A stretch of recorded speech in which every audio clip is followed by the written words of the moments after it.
Paz do Senhor, queridos.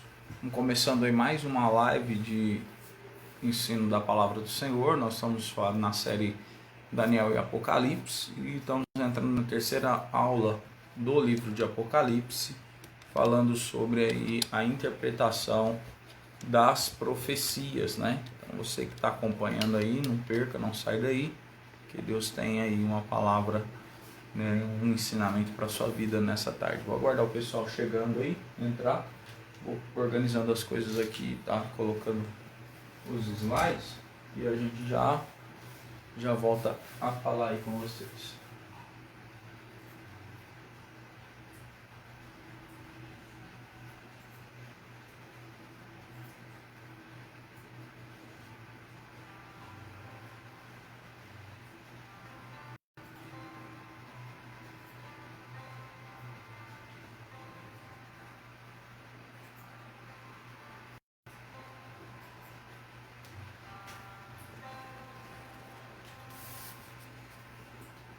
O pessoal que for entrando aí, querido, já vai deixando aí o seu gostei aí, o seu joinha, já vai convidando mais alguém, tá? Para estar com a gente aí nessa noite. Deixa eu só arrumar o tripé aqui. Aí. Glória a Deus. Vai convidando mais alguém, querido, para estar com a gente aí nessa aula. Tenho certeza que Deus vai falar com você. Nós estamos na série de estudo Daniel e Apocalipse, interpretando a profecia, amém? Você que está aí nos assistindo é nosso convidado especial para estar aprendendo sobre essa série de estudos aí, tá? A gente já está com a playlist lá no canal no YouTube, Pastor David Evangelista, e temos aí a transmissão ao vivo pelo Facebook às quartas-feiras. Vou estar mandando aí os convites para a gente estar já o pessoal ir entrando, né? E a gente já dá prosseguimento.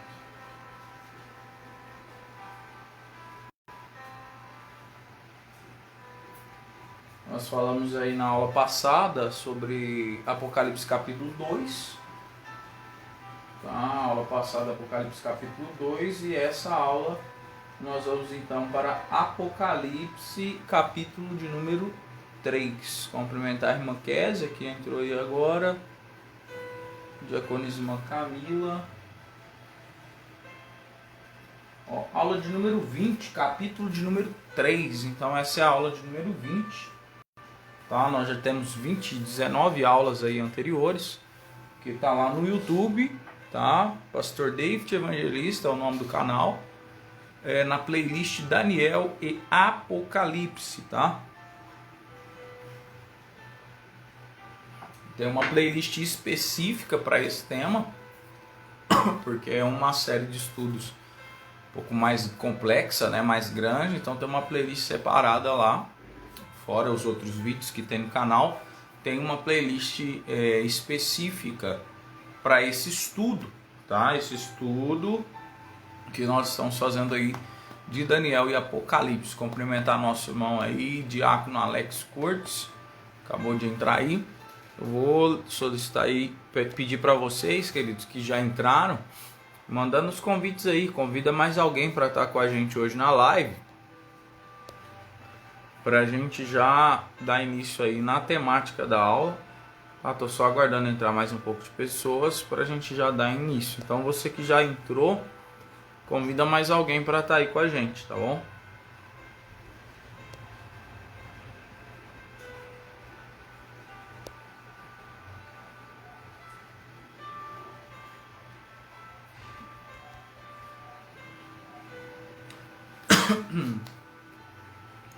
Governador irmão Júlio César, após o Senhor. O pessoal vai chegando aí, nós vamos dando então prosseguimento, para não nos demorarmos muito, né? Nossas lives aí de Apocalipse está ficando um pouquinho grande, mas é porque o assunto é um pouco mais complexo e não dá para você largar a aula na metade, né? E nós estamos fazendo um capítulo por aula aí. Por enquanto tá dando para fazer um capítulo por aula. Quando os capítulos começarem a ser um pouquinho maiores, a gente vai dando uma desacelerada aí, porque senão a gente não consegue, né, fazer aí um capítulo por aula, fica uma aula muito extensa, mas por enquanto a gente está correndo aqui e fazendo um capítulo por aula. Imagino que nós não vamos ter problema na aula de hoje, aula, capítulo de número 3 de Apocalipse, e não é tão extenso, né? Nós estamos falando aí de 22 versículos, tá? Então acho que vai dar pra gente fazer aí hoje sim tranquilamente. Cumprimentar aí o nosso irmão cooperador Alessandro, cooperadora Mara, presbítero irmão Marildo. Vamos orar então para a gente dar início, para não ficar muito extensa a nossa aula. Amado Deus, em nome de Jesus, Senhor, nós nos colocamos na Tua presença, meu Pai, nesta noite.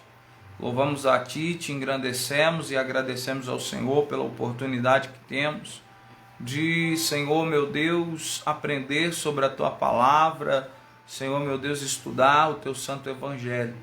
Querido Deus, em nome do Senhor Jesus Cristo, que o Senhor venha bradar, Senhor, os nossos corações, falar conosco, nos abençoar, Senhor, nos dando total clareza, Senhor, da Tua palavra, fazendo com que o nome do Senhor seja engrandecido e glorificado nas nossas vidas.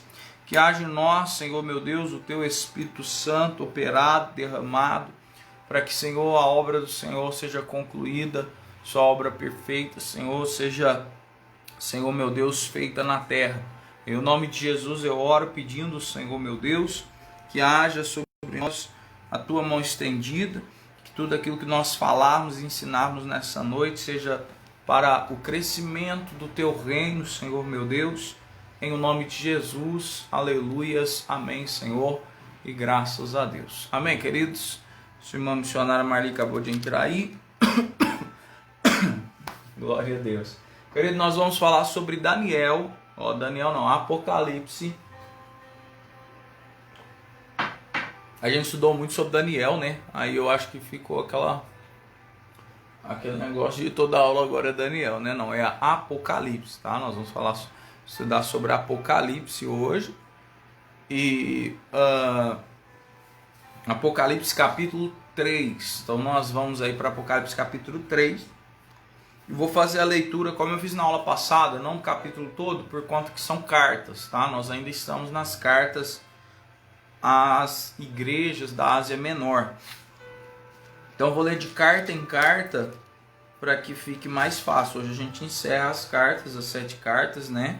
Nós lemos aí até a quarta carta, a carta à igreja de Tiatira, na aula passada. E hoje nós vamos entrar na 5ª carta, a igreja de Sardes, tá bom? A 5ª carta, a igreja de Sardes, nós vamos falar hoje sobre ela.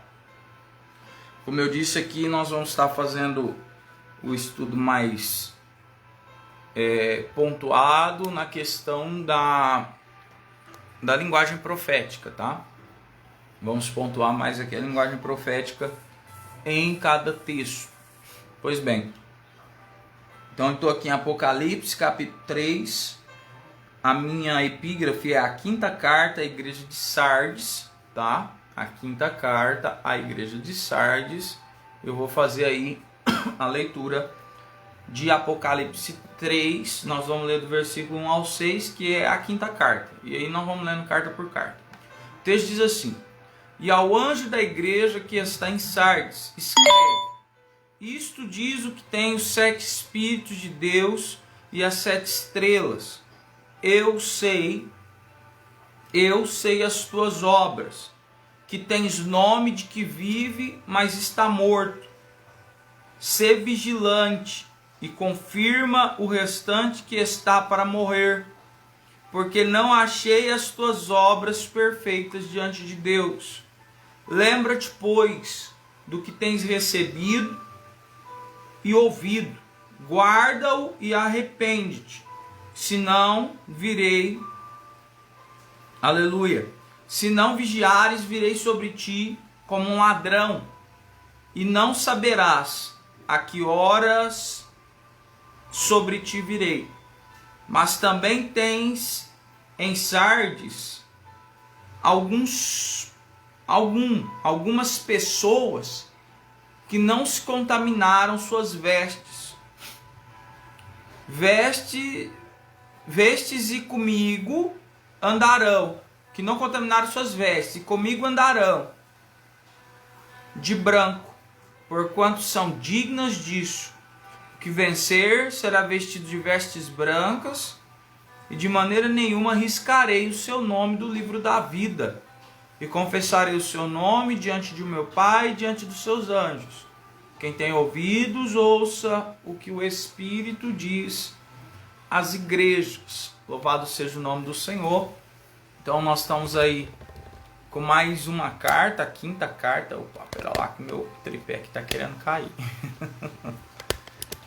Aí, acho que agora parou. Ô Jesus. Espera aí, queridos. Não está querendo trabalhar não, meu tripé aqui hoje. Acho que agora vai. Opa. Aleluia. Tá meio tortinho aqui, mas eu acho que agora ele aí. Ô Senhor Jesus. Amém. Agora acho que foi, né? O tripé caiu aqui, queridos. Aí fica difícil, né? O cara cai, levanta, mas é o tripé aqui que não tá querendo trabalhar hoje não. Tá meio de folga.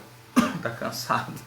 Chegou o final do ano aí, ele tá querendo entrar de férias. Tripézinho bonitinho, fica aí. Vamos lá. Agora voltou aqui, o tripé sossegou aqui. Então nós estamos então falando da quinta carta, tá? Apocalipse de número 3, a carta à igreja de Sardes. O que eu tenho de linguagem profética aqui é pouca coisa, tá? Porém nós vamos fazer vamos dizer assim, uma visão geral, né? Uma leitura geral. Versículo 1 diz: ao anjo da igreja que está em Sardes, escreve. Então nós sabemos que o anjo da igreja, a liderança, se é uma igreja só, ou o pastor, se são várias igrejas, que é no caso da Ásia Menor aqui, a liderança, os pastores. Isso diz que tem os 7 Espíritos de Deus e as 7 estrelas. Nós já falamos isso aqui. Quando você vê essa palavra aqui, esse número 7 em Apocalipse, não quer dizer que há 7 Espíritos de Deus. Nós sabemos que há um único Espírito Santo, que é o Espírito de Deus. Então por que o texto diz 7 Espíritos? Que tem os 7 Espíritos de Deus. O número 7 aqui em Apocalipse, ele denota, ele faz sentido a perfeição. Então está dizendo assim, o que tem o Espírito perfeito, a perfeição do Espírito. Tá? Então 7 Espíritos de Deus, a perfeição do Espírito. E as 7 estrelas. O que é as 7 estrelas? Estrelas em Apocalipse, aqui no caso das cartas à Ásia, nós já falamos aqui, nós temos a revelação pelo texto bíblico, tá? Tá lá em Apocalipse 1, nós falamos lá no começo, na primeira aula, Apocalipse 1, 20, tá? Capítulo 1, versículo 20, que fala a tradução, né, da linguagem profética pela própria Bíblia. As 7 estrelas simbolizam os 7 pastores, ou a perfeição do pastorado nas igrejas. Então ele está dizendo aqui, ele tem a perfeição do Espírito e a perfeição do pastorado. Aí ele vai dizer o seguinte: eu sei as tuas obras, que tem nome que vive, mas está morto. Sê vigilante, confirma o restante que está para morrer, porque não achai as tuas obras perfeitas diante de Deus. Não achei tuas obras perfeitas diante de Deus. Então aqui não tem muita questão de linguagem profética. O que ele está dizendo aqui, você que diz, né, quando ele coloca aqui, tem nomes de que vive, mas está morto. Isso aqui não é nem uma questão de linguagem profética, tá? Isso aqui é uma colocação mesmo cotidiana. O que Deus queria dizer com isso aqui? O que Jesus queria dizer falando que tem nome de que está vivo, mas está morto? O que é essa colocação aqui? Isso aqui não é nenhuma linguagem profética, tá? É uma questão espiritual, numa colocação, na verdade. Uma colocação verbal. Tem nome de que está vivo, mas está morto. Isso aqui Jesus está querendo fazer menção daquilo que ele vinha falando no seu ministério. Quando ele estava, vamos dizer assim, ele está vivo, né? Mas antes de morrer e ressuscitar, quando ele ali na sua primeira vinda, nascido de Maria, e ele nos seus 3 anos e meio de ministério, ele combate muitos fariseus, os escribas, os saduceus, no sentido deles serem sepulcros caiados, estarem exteriormente parecendo, demonstrando uma coisa, mas interiormente era totalmente diferente, né? Por fora bonitinho, por dentro estragado, né? É o mesmo de sepulcro caiado, era algo, um dito popular originário, vamos dizer assim, comum para eles, que era a mesma coisa que nós falamos aqui hoje, como por fora bela viola e por dentro pão bolorento, né? Por fora o sepulcro está caiado, eles caiavam, eles branqueavam eles. Caiar quer dizer passar cal, ficar branco. Eles passavam ali um cal branquinho, por fora o sepulcro está bonito, está branquinho, mas por dentro tem morte, tem podridão, é fétido, né? Tem o que? Tem bicho ali comendo as carnes podres, né? A putrefação causada aí. E o que acontece? Então ele está dizendo, olha, vocês são por fora bonito, mas por dentro é feio. Essa colocação que tem nome de que vive, mas está morto, não é nenhuma questão de linguagem profética, e sim mais uma colocação verbal, trazendo a mesma ideia daquilo que Jesus vinha falando antes, né? Antes de subir, que seria o quê? Olha, vocês parecem estar vivos, tem cara de crente, né? Anda como crente, veste como crente, mas vocês estão mortos espiritualmente, né? Aquela história quando alguém vem nos questionar e falar, mas se você for olhar a Bíblia, né? Deus falou assim para Adão e Eva que se eles comessem do fruto da árvore da vida, eles morreriam. E no entanto não morreram, mas que morte era aquela? Um ponto sim era a morte física, né? Chegaria um ponto que eles morreriam, mas também denotando morte espiritual. A gente, quando abandona a ordem de Deus, o ser humano, quando deixa de seguir a ordenança de Deus, que no caso lá do Éden também é uma ordenança, não comer do fruto da árvore do conhecimento do bem e do mal.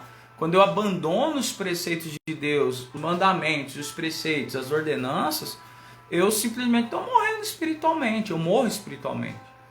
Tem muita gente que está morta espiritualmente.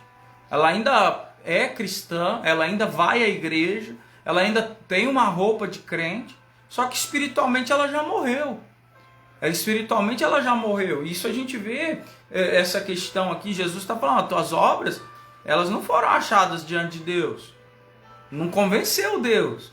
Sabe aquelas pessoas que meio que fazem a obra por obrigação, vão à igreja meio por obrigação, falam, fiz a minha cota da semana, fui ao culto ao domingo e tá ótimo. Não é por aí. Esses têm nome de vivo, mas na verdade estão mortos.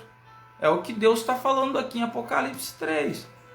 Tá? Como eu disse, isso não é nenhuma questão de uma linguagem profética, mais uma questão de colocação. Porém, né, nós estamos dando uma explanada geral. Isso fica para nós, queridos.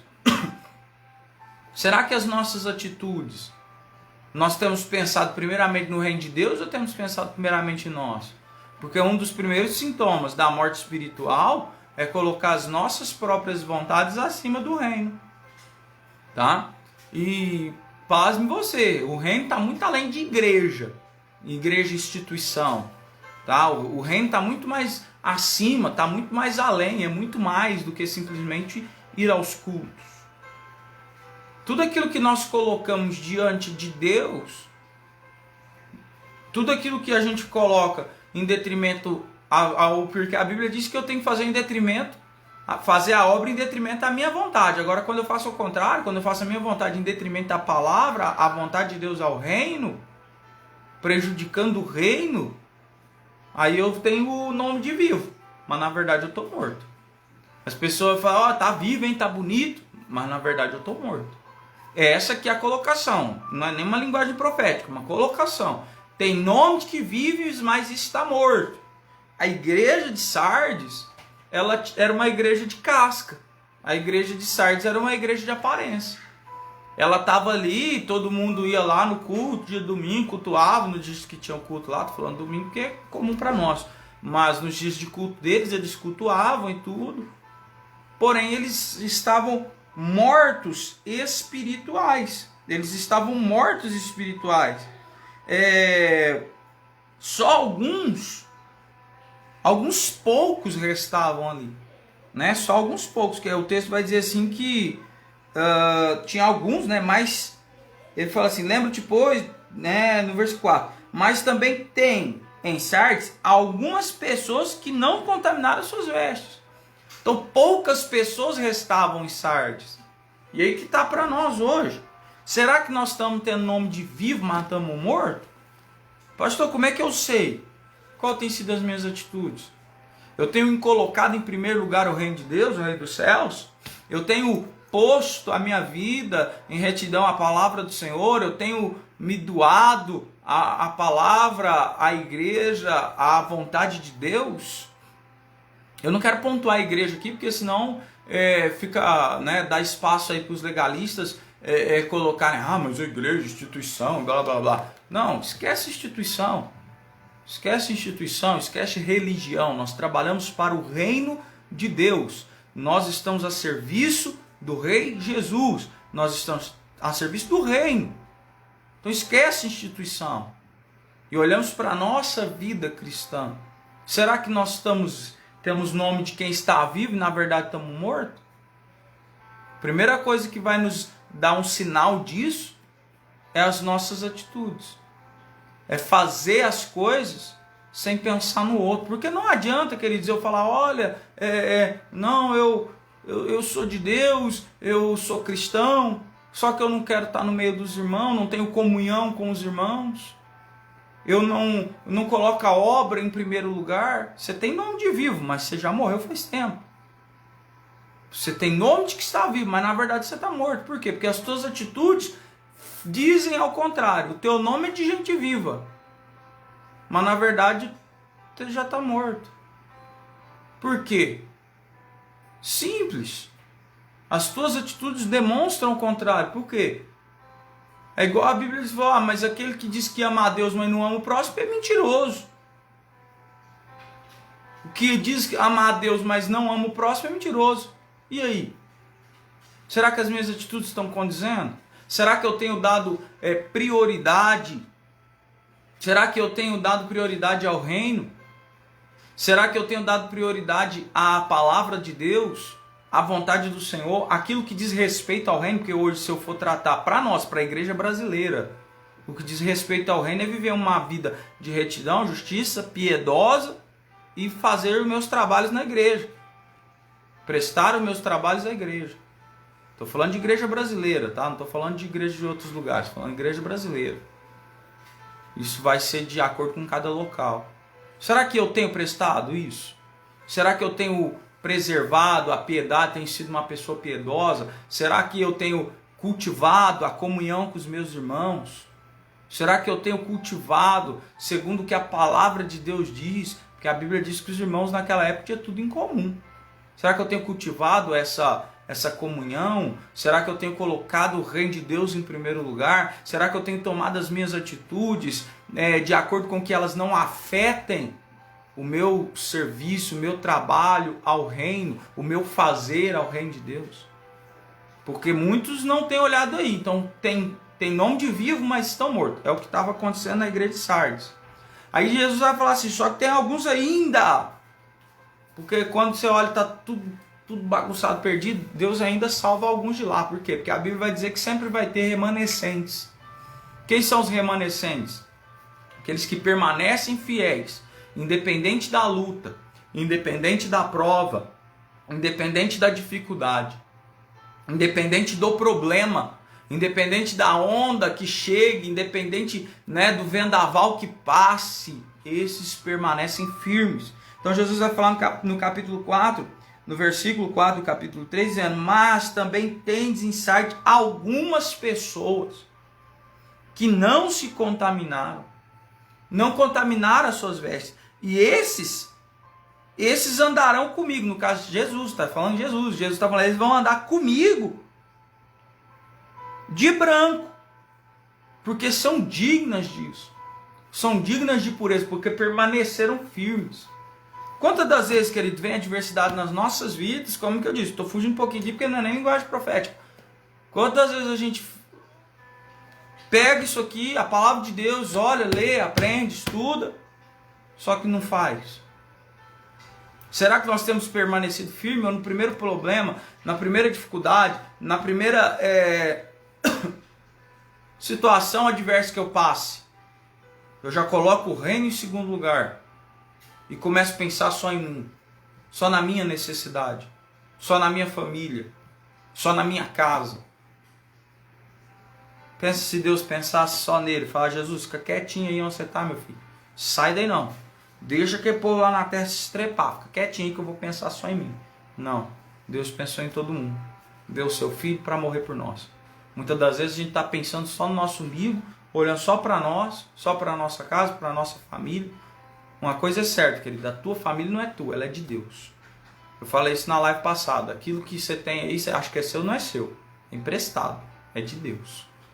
Então nós temos que colocar o reino em primeiro lugar. Porque sim, buscando o reino e a sua justiça, todas as outras coisas nos serão acrescentadas. Mas se a gente buscar a nossa justiça primeiro, fazer para mim primeiro, para minha família primeiro, pensar mais na minha esposa do que em Deus, pensar mais nos meus filhos do que em Deus, depois se der, eu vou pensar no reino, vou pensar em Deus, irmão. Nós vamos só declínio moral espiritual rumo ao poço que arde em fogo e enxofre, é um inferno, a morte eterna.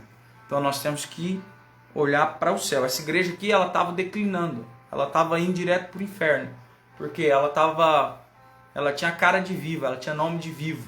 Que ela fala, que igreja bonita, canta, louva, pula para cima, tem louvor, tem alguém que prega a palavra lá e tal, só que morta, está morta espiritualmente. Cuidado com a morte espiritual, porque muitos têm achado que estão vivos, porque tem nome de vivo, mas estão mortos. Então essa é a quinta igreja. A sexta igreja, vou passar para a sexta igreja aí, porque como eu disse, se não tem muita linguagem profética, eu não vou ficar amassando barra nisso daqui. Tá?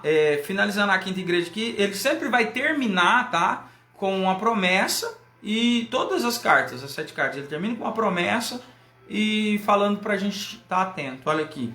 E ao que vencer, será vestido de vestes brancas, e de maneira nenhuma arriscarei o seu nome do livro da vida, e farei o seu nome, e confessarei o seu nome diante do meu Pai e diante dos seus anjos. Então ele está falando aqui de salvação, tá?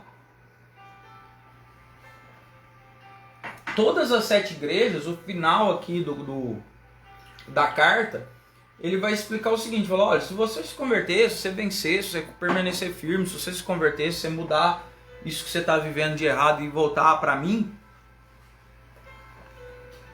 você vai ser salvo. Ele trata de 7 formas diferentes da salvação, 7 colocações diferentes que ambas, todas elas, vão denotar salvação, vão mostrar a salvação, tá? Então ele está dizendo, ó, você vai andar de vestes brancas. O que vencer vai andar de vestes brancas e terá o nome no livro da vida, né? A Bíblia vai dizer que mesmo em Apocalipse, se o meu nome for arrancado do livro da vida, eu não vou para o céu, né? Eu vou para o inferno. Eu perco a sua salvação, a minha salvação. Ele está dizendo assim, ó, de maneira nenhuma riscarei o meu nome do livro da vida. Então ele não vai riscar o seu nome do livro da vida se você andar diante dele, em retidão e justiça. Agora, um ponto que eu quero ressaltar isso aqui, fica aí para os senhores que vão me assistir, os calvinistas, né? Que dizem aí, uma vez salvo, sempre salvo. Espera aí.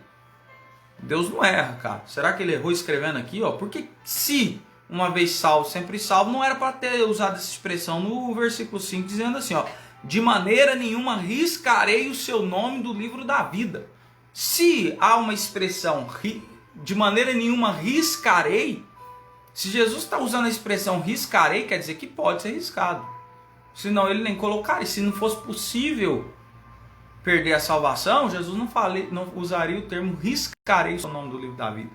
Está dizendo, se você for fiel, eu de maneira nenhuma riscarei. Quer dizer que se eu for infiel, ele vai riscar.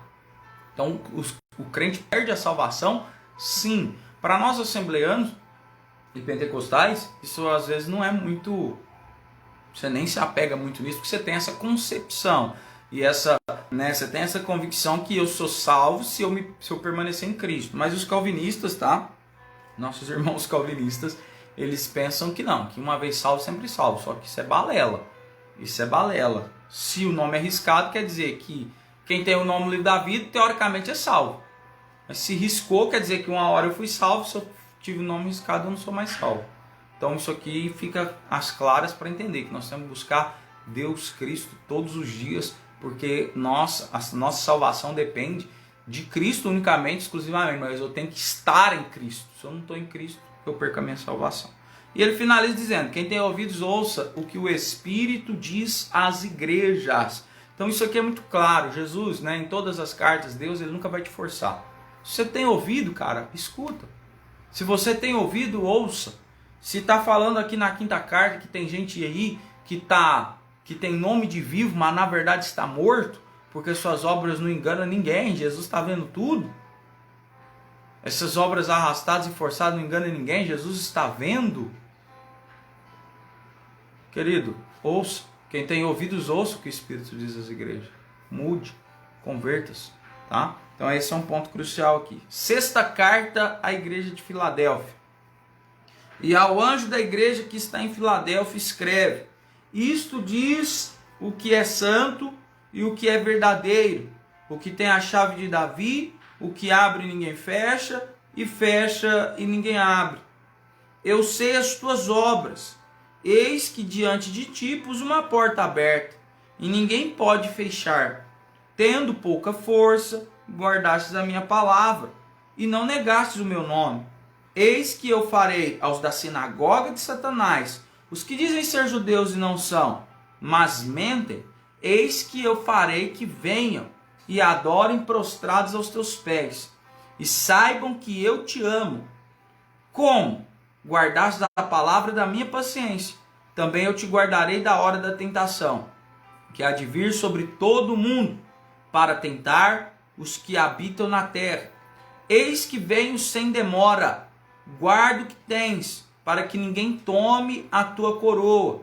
E a quem vencer, eu farei coluna no templo de Deus, e dele nunca sairá, e escreverei sobre ele o nome do meu Deus, e o nome da cidade do meu Deus, a nova Jerusalém, que desce do céu, do meu Deus, e também o meu novo nome. Quem tem ouvidos, ouça o que o Espírito diz às igrejas. Tá? Não é a igreja, é às igrejas. Então vamos lá. A sexta carta à igreja de Filadélfia. Aqui está bem claro, tá, essa questão da sexta carta, uma vez que o texto aqui vai dizer que também não tem muita linguagem profética, né? Ao anjo da igreja que está em Filadélfia, escreve isso. Isto diz o que é santo, o que é verdadeiro e o que tem a chave de Davi. Quem é? Jesus. Todas as cartas é Jesus, tá? Colocando com umas outras palavras, ele está falando sobre Jesus. Está falando dele mesmo, né? A revelação de Cristo para as igrejas. O que abre ninguém fecha, o que fecha ninguém abre. Ele fala o seguinte: eu sei as tuas obras e eis que diante de ti pus uma porta aberta que ninguém pode fechar. Aqui no caso está trazendo a questão da igreja de Filadélfia, que era uma igreja pequena, tá? Era uma igreja, vamos dizer assim, financeiramente pequena, estruturalmente pequena. Lembrando que Filadélfia não é uma única igreja, sim, as igrejas que estavam na região de Filadélfia eram igrejas pequenas, humildes, teoricamente, humanamente falando, fracas, mas espiritualmente falando, muito fortes.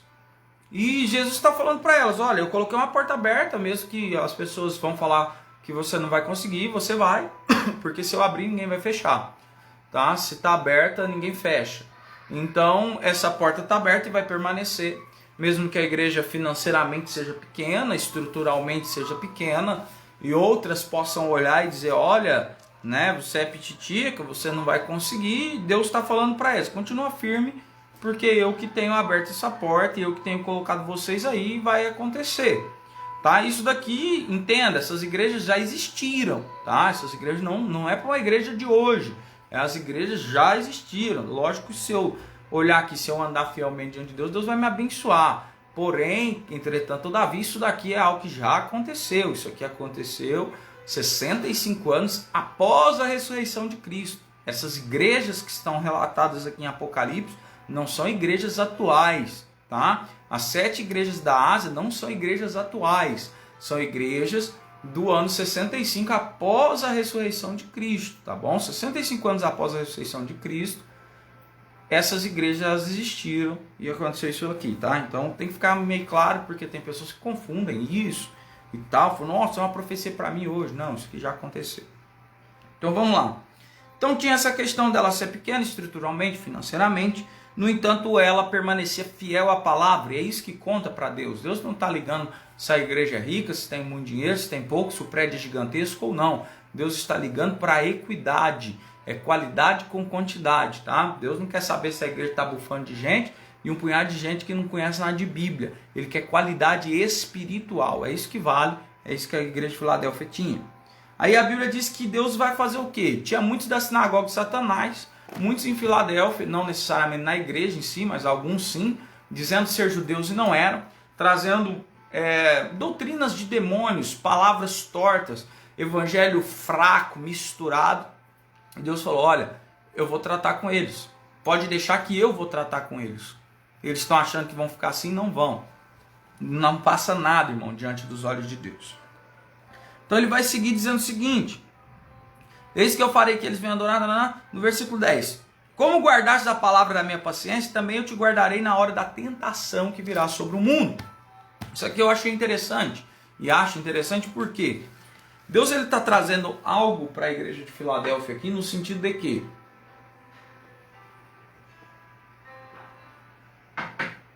uma, que Deus é onisciente, sabia que não ia acontecer a tribulação naqueles dias, tá? Não é esse ponto que eu quero entrar, não. O ponto que eu quero tratar é o seguinte: Deus está dizendo, olha, isso daqui serve para a igreja atual, em que sentido? Se eu guardar a palavra de Deus, se eu andar diante da palavra de Deus, se eu permanecer fiel diante das lutas, tempestades, propostas do inimigo, mentiras, calúnias, e eu continuar fiel, Deus também ele vai me guardar da hora da grande tribulação, da hora, né? O texto aqui no versículo 10 diz, também te guardarei da hora da tentação que há de vir sobre o mundo, sobre a terra.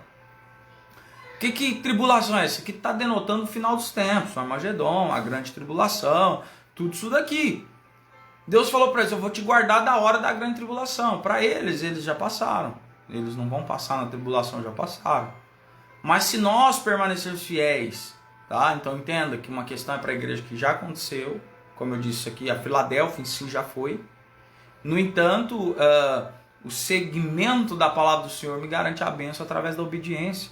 Então, se eu permanecer firme, se eu permanecer fiel e inabalável aqui na palavra, ele também vai me guardar desse dia. Então, isso aqui também traz respeito, né, numa questão profética e escatológica sobre o arrebatamento da igreja.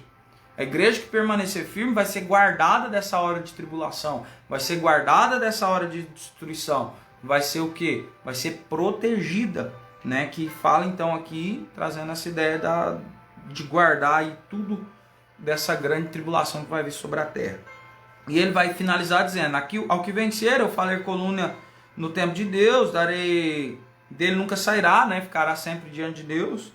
Escreverá sobre ele um novo nome, nome de Deus, nome da cidade, da Nova Jerusalém, e o novo nome de Jesus.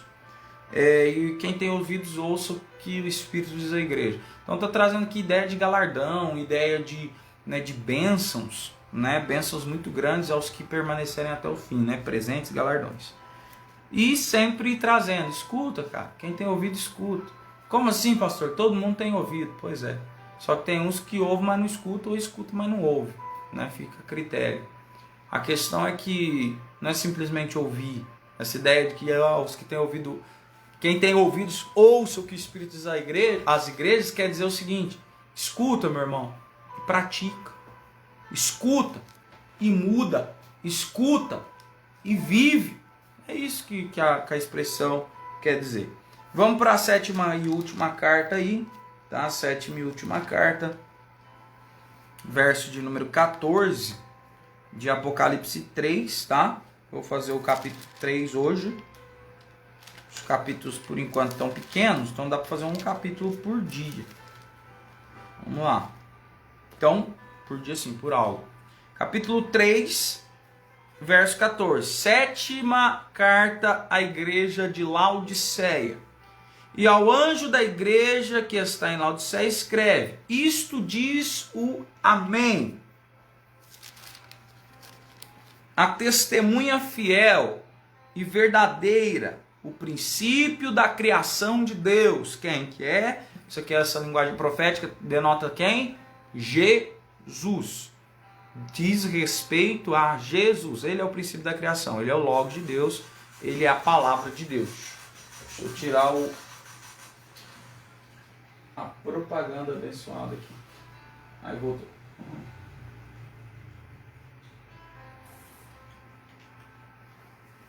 Vamos lá. Então está falando Jesus, está falando, tratando de Jesus, como eu tinha dito anteriormente, todas as cartas é dele para a igreja.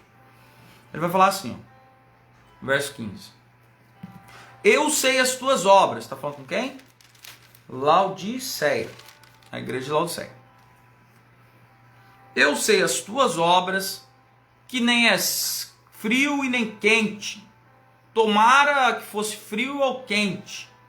Assim porque és morno, e não és frio nem quente, vomitar-te-ei da minha boca. Como dizes, rico sou, e estou enriquecido, e de nada tenho falta, e não sabes que és um desgraçado, e miserável, e pobre, e cego, e nu. Aconselho-te que de mim compres ouros, refinado, provado no fogo, para que te enriqueças, e vestes brancas para que te vistas, e não apareça a vergonha da tua nudez, e que unja os olhos com colírio para que vejas. Eu repreendo e castigo todos a quanto amo. Sê, pois, zeloso e arrepende-te. Eis que estou à porta e bato. Se alguém ouvir a minha voz e abrir a porta, entrarei em sua casa e com ele cearei e ele comigo. Ao que vencer, lhe concederei se assentar comigo no meu trono, assim como eu venci e me assentei com meu Pai no seu trono. Quem tem ouvidos, ouça o que o Espírito diz às igrejas. Amém? Então aqui a carta de Laodiceia é uma carta forte, né? É uma colocação pesada. Alguns até mudam alguma coisa aqui. Vamos lá. Então Jesus está falando com a igreja de Laodiceia, no caso com a liderança. Por que a carta é dirigida à liderança? Nós estamos finalizando aqui as 7 cartas. Por que a carta é dirigida ao anjo da igreja, às estrelas? Por quê? Simples. Porque uma igreja, uma liderança coesa, uma liderança firme, a igreja é firme. Agora uma liderança desleixada, uma liderança toda fragmentada, ela é o quê? Ela é fraca. Uma liderança que prega a palavra, pastores que têm compromisso com a palavra, pastores que têm compromisso com a verdade, que pregam o evangelho de Jesus, a igreja vai andar de acordo com os pastores. A igreja vai aprender, vai se alimentar bem, vai estar crescendo espiritualmente. Vai ter o quê? Vai ter palavra. Agora uma liderança, pastores que pregam mentira. Pastores que perdem o seu tempo e fazem os seus membros perder tempo. Ensinando palhaçada, vendendo copo d'água, rosa ungida, lenço ungido, ensinando um punhado de doutrina de demônio para a igreja. O que a igreja vai ser? Fraca. A igreja vai morrer junto com o pastor. Por que as 7 cartas às igrejas da Ásia é dirigido não é para a igreja em si, mas é para a liderança da igreja? É porque se a igreja tem uma liderança forte, a igreja é forte. Se a igreja tem uma liderança que prega a verdade, a igreja vai ser saudável. Agora, se a igreja tem uma liderança mentirosa, gananciosa, pastores ladrões que só pensam em dinheiro, que só querem enriquecer, vão ter um povo fraco, um povo analfabeto de Bíblia, um povo que não conhece a verdade, um povo que nunca vai conhecer de Bíblia. Pergunta um versículo de Bíblia, alguma coisa, contexto, não vamos em versículo não. Porque se eu for colocar a questão de versículo, alguém vai falar para mim, pastor, eu tenho a memória ruim, eu não gravo versículo. Não precisa gravar o versículo, cara, grava o contexto. Você tem que aprender a história, não é decorar a história. Porque você saber um versículo é porque você decorou ele. Agora conheça o contexto, aprenda a história, o contexto que está incutido aquele versículo. Aí eu vou saber se tu é analfabeto de Bíblia ou não. se você conhece a palavra de Deus, não é decorar texto, é entender contexto. Por que que a carta é dirigida aos pastores? Porque se os pastores são fiéis, a igreja é fiel. Agora, se os pastores são ladrão, mesquinhos, pilantras, a igreja vai ser mesquinha. Vai para o inferno, vai ser falha. É por isso que todas as 7 cartas são dirigidas às 7 lideranças, aos anjos da igreja, às 7 estrelas. É por isso, entendeu? Então vamos lá. Para nós finalizar aqui, a 7ª carta, ao anjo da igreja. Eu sei as tuas obras, que não é nem frio nem quente, mas és morno. O que acontece? Vou te vomitar. Deus está falando para a igreja de Laodiceia, vou vomitar vocês, cara. Vou vomitar vocês. Antigamente, quando não tinha muito recurso, não tinha remédio, criança passando mal, a mãe esquentava um pouco de água com sal, mandava beber, era bater lá no estômago e voltar. Vomitava, água morna. Não é nem frio, nem quente. Já bebeu café mais ou menos? O café tem que ser quente, cara. Vai beber café mais ou menos? Não dá. Tem que ser quente. Aí, por exemplo, um sorvete. Sorvete não pode ser morno, sorvete tem que ser frio. Tem esse negócio de meio termo. É igual a igreja católica querer inventar purgatório. Não tem meio termo, cara. Ou é céu ou é inferno. Purgatório não existe. Isso é palhaçada. Isso é tentar contra a inteligência bíblica das pessoas. Só quem nunca leu a palavra, não conhece a Bíblia de nada, que vai acreditar num purgatório. Porque a Bíblia não faz nem menção e nem deixa subentendido que haja um purgatório. Há céu e inferno. E pronto. Então o que acontece? O texto é claro em dizer que Laodiceia estava morna, estava algo ruim, não descia. Não descia. Ele falou, se você fosse frio ou se fosse quente, dava um jeito. Mas morno é aquele negócio, sabe aquela pessoa que tudo tá bom? Ou que não tem jeito de mexer? Na verdade é que não tem jeito de mexer, né? Porque se tá frio, você esquenta. Se tá quente, você esfria. Mas o morno você faz o quê? O morno é aquele que não quer nada. Tipo, não, tá tudo lindo. Pra mim tudo tá bom. Tanto as bênçãos quanto as maldições, no sentido assim, tanto viver vida de retidão ou de pecado, pra mim tá bom. Hoje eu sirvo a Deus, amanhã eu peco. Tá morno, cara. Jesus falou, vou te vomitar. Vou vomitar você. Como diz, sou rico, estou enriquecido e nada tenho falta. Olha o que Jesus vai falar para eles.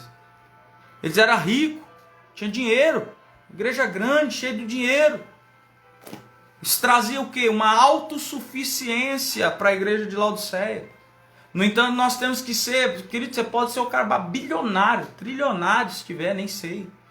Você pode ser o cara mais rico do universo. Só que você tem que ser pobre de espírito. O que é ser pobre de espírito?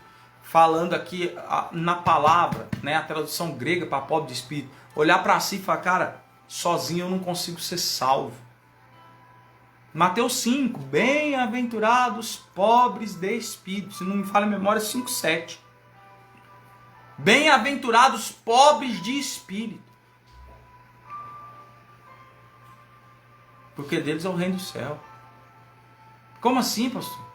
É olhar para si e falar, cara, eu não tenho condição de ser salvo sozinho. Eu preciso de Jesus. Eu necessito, eu sou carente de Cristo para ser salvo. Laodiceia estava autossuficiente. Não, nós somos ricos, nós temos tudo, está tudo bom, está tudo lindo aqui, nós não precisamos nem de Deus mais. O culto era morno. O culto era algo que era mecânico. Eles faziam o que falaram, a gente já faz assim mesmo e vai daquele jeito. Não se deixava o Espírito Santo dirigir os cultos. Ah, sou eu que dirijo. Se fosse eu, fazia assim. Aí eu faço desse jeito, eu faço assim, eu faço assado. Querido, o Espírito Santo tem que ser a direção da nossa vida. Cuidado, querido, antes de abrir tua boca para acusar e para reclamar de alguém. Porque se essa vida é dirigida pelo Espírito Santo, você está blasfemando, reclamando contra o Espírito Santo. Você está falando contra Deus. Você está falando contra o Espírito. Cuidado antes de levantar a tua voz para falar de alguém, porque talvez esse alguém seja dirigido pelo Espírito Santo de Deus. E aí você não está falando contra a pessoa. Você está falando contra o próprio Deus. A igreja aqui de Laodiceia estava abastada. Não era mais o Espírito Santo que dirigia. Era eles do jeito que eles queriam. Nós estamos ricos. Nós estamos abastados. Jesus olhou para ele e falou: vocês são desgraçados, pobres, cegos e nus. Eles achavam que o dinheiro comprava tudo, mas dinheiro não compra salvação. Como eu disse, eu não vou ficar abaçando barco, porque isso aqui não tem muita linguagem profética. Mas às vezes eu vejo algum pregador usando isso daqui, né, como se esse texto fosse falar do diabo. Não, isso aqui está falando de uma igreja. Ah, o diabo é pobre, desgraçado, pobre, cego e nu. Tudo bem, ele também é. Mas isso aqui está falando de uma igreja. Jesus está falando para a igreja de Laodiceia: tu é pobre, tu é desgraçada, pobre, cego e nu. Você perdeu a graça. Ser desgraçado é perder a graça de Cristo. Perdeu a salvação. Você é salvo pela graça. Você perdeu sua salvação e está dizendo que você não tem graça mais. Não é questão de ser feliz, alegre, não. Perder a graça, desgraçado. Você perdeu o local na salvação. Vocês estão perdidos, vocês não são mais salvos. É isso aqui, cara, que Jesus está falando para a igreja de Laodiceia. Vocês são desgraçados, miseráveis. Vocês perderam a salvação, vocês acham que vocês é ricos, vocês são miseráveis. Vocês estão abaixo da linha da pobreza. Vocês estão miseráveis espiritualmente. Vocês são o quê? Pobres. Vocês são cegos, acham que vêem, mas são cegos. Estão nus, estão pelados diante de Deus. Aí Jesus, ele é tão maravilhoso, eu aconselho vocês que compre de mim ouro refinado, ouro purificado. Tipo, vocês estão achando que vocês são ricos? Compra ouro de verdade, riqueza de verdade, riqueza pura, refinada, para que te enriqueças. Lave suas vestes, vestes brancas, compre vestes brancas para se vestir, para que vocês não apresentem mais sua nudez, sua vergonha, seu pecado. Então isso aqui, a igreja de Laodiceia achava ser rica, mas era pobre. Era totalmente pobre. Eu vou seguir aqui porque, como eu disse, eu não vou ficar batendo muito porque não tem linguagem profética. E o que eu quero, a série de estudo aqui é sobre a linguagem profética, né? Senão eu vou ficar perdendo muito tempo aqui. Não que não seja bom, é muito gostoso a gente falar da palavra e ler a Bíblia e tudo. Só que senão perde muito foco da nossa série de estudos, que é Daniel e Apocalipse interpretando a profecia, né? E aqui está bem para a igreja, numa questão bem coloquial mesmo, para a igreja local daqueles dias. Aí ele vai dizer: eu repreendo e castigo todos os que amo, se pôs zeloso e arrepende. Ele sempre vai pedir para que as pessoas se arrependam. Agora o verso 20 aqui, eu achei interessante isso aqui, ele diz assim, ó: eis que estou à porta e bato, se alguém ouvir a minha voz, abrirei, entrarei em sua casa, cearei com ele e ele comigo. Querido, a igreja de Laodiceia está tão perdida, a igreja de Laodiceia estava tão longe de Deus, tão fora da palavra, que o versículo 20 traz uma ideia de seguinte, olha, ele diz assim: eis que estou à porta e bato. Jesus estava para fora da igreja. A igreja estava tão perdida que Jesus não podia estar lá dentro, cara. Jesus não podia entrar, Jesus tinha sido colocado lá do lado de fora e trancado a porta. É o que eu estava falando domingo aí no culto sobre o Natal. Fala-se de tudo no Natal, menos de Jesus. Menos de Jesus. É como se Jesus tivesse sido trancado lá de fora. Assim estava na igreja de Laodiceia. Trancaram Jesus lá fora. E ele está dizendo: eis que estou à porta e bato. Se alguém, olha aqui, essa palavra se alguém, isso aqui tem que ser muito, muito bem explicado. Isso aqui é forte. Está dizendo: a igreja de Laodiceia está tão ruim, está tão perdida, está tão egocêntrica, que qualquer pessoa lá dentro, se qualquer um ouvir a minha voz, eu vou entrar, eu vou ser. Você está entendendo que Jesus está dizendo? Não é uma pessoa específica. Se fulano, se alguém. A salvação de Jesus é para qualquer um que quiser. É para qualquer um que ouvir. É para qualquer um que atendê-lo. Está dizendo: a igreja está tão perdida que eu fui posto para fora. Mas mesmo assim, mesmo eu sendo posto para fora desse local, dessa igreja imunda, dessa igreja perdida, se alguém lá dentro ouvir a minha voz, porque eu estou aqui batendo, se alguém, qualquer um, não importa quem foi, qualquer um, se vier aqui atender, eu vou entrar, eu vou cear com ele e ele vai cear comigo. Você está entendendo que a salvação de Jesus é para todos? Mesmo eu errando deliberadamente, ele ainda quer me perdoar. E ele vai falar, olha, estou à porta e bato. Qualquer um de vocês aí, vocês que me pôs para fora, se alguém aí dentro ouvir e vier, eu vou atender, eu vou ceiar com ele. Esse negócio de ceiar é intimidade, comer junto na mesa. Tem intimidade, eu vou voltar a ter intimidade. Perdi a intimidade, fui posto para fora, mas vou voltar a ter intimidade com ele. Olha o quanto Jesus é bom, porque ele não precisava, não. Me pôs para fora, vou pôr fogo, mata todo mundo aí. Vocês que se lascam para lá, mas não, ele é um Deus amoroso. Ele é um Deus amoroso. E ele ainda fala, estou aqui de fora, estou batendo. Se ouvir, eu entro. E ele vai finalizar dizendo que ao que vencer se assentará comigo no meu trono, como ele se assentou com Deus, né, no seu trono. Também denota questão de salvação, questão de governar com Cristo, né, questão de trono e tudo mais.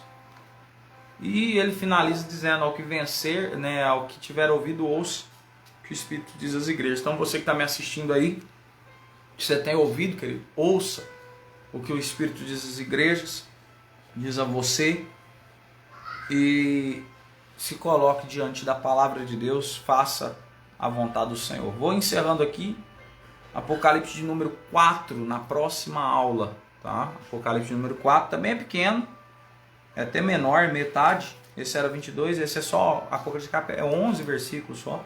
Nós vamos fazer Apocalipse 4 na aula que vem, porém nós temos aí um pouquinho mais de linguagem profética no capítulo 4 do que no capítulo 3, tá? É a visão do trono, da majestade divina, os 24 anciãos e os 4 animais, os 4 seres viventes. Aí tem um pouquinho mais de linguagem profética, que é o intuito aí, a temática da nossa aula. Espero você aula que vem, tá? Espero você aula que vem. Deus possa falar com você, que Deus possa bradar o teu coração. Nós estamos fazendo aí essas aulas nas quartas-feiras, tá? A partir das 8 aí, você que queira estar conosco, que conhece mais alguém, esteja aí também nos assistindo, nos ajudando, compartilhando a live, entrando lá no YouTube também, deixando o seu like lá, seu joinha, e compartilhando para o canal ir crescendo e essas aulas alcançar mais pessoas, né? O intuito é esse, alcançar mais vidas com a palavra de Deus, tá certo? Deus abençoe você, tua casa, tua família. Estenda a mão e vou dar a bênção apostólica e a gente encerra nessa noite. Eu te abençoe, igreja. Que a graça do nosso Senhor e Salvador Jesus Cristo, o amor de Deus, a comunhão do Espírito Santo seja sobre você, sua casa, sua família, sobre tudo que diz ao teu respeito, hoje até a vinda de Cristo e eternamente. Você que é a noiva, santo e adornado Cordeiro, diz amém. Louvado seja o nome do Senhor. Queridos, vamos ficando por aqui. Deus abençoe você. Espero que você possa ter aprendido um pouquinho mais hoje sobre a palavra de Deus, sobre Apocalipse, capítulo número 3.